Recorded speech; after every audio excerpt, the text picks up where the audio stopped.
একটা মেয়ের কাছে সবথেকে কষ্টের কী জানো তো, সে চাইলেও তার বাবা মাকে বিয়ে হয়ে যাওয়ার পর তার নিজের মতো করে দেখতে বা রাখতে পারে না। এটাই হচ্ছে সবথেকে কষ্টের।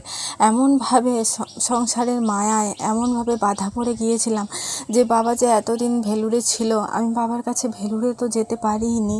উল্টে যখন বাবা এসেছিল, 1 মাস ছিল বাড়িতে, আমি বাবার কাছে যেয়ে একদিন মাত্র থাকতে পেরেছিলাম, তার বেশি কিন্তু আমি থাকতে পারিনি।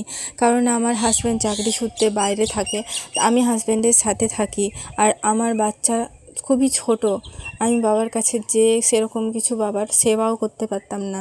তাই আমার এখন খুব কষ্ট হয় যে আমি বাবার কাছে থাকতে পারলাম না। বাবার হয়তো আমার সাথে অনেক কথা জমেছিল।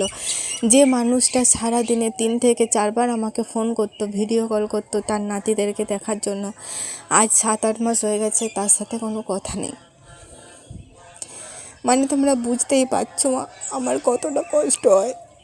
এমন একটাও দিন নেই যেদিন আমি না কেঁদে পার করেছি। শুধুমাত্র এইটুকুই খারাপ লাগে যে আমি বাবার কাছে যেয়ে থাকতে পারলাম না, বা বাবা আমার কাছে এসে থাকতে পারলো না। বাবা আমাকে বলেছিল একটু শরীর ঠিক হোক আমি তোর কাছে যেয়ে থাকবো, কিন্তু সেটুকুও ভগবান আমার কাছে এসে থাকতে দেয়নি। তার আগেই বাবাকে নিয়ে নিয়েছে।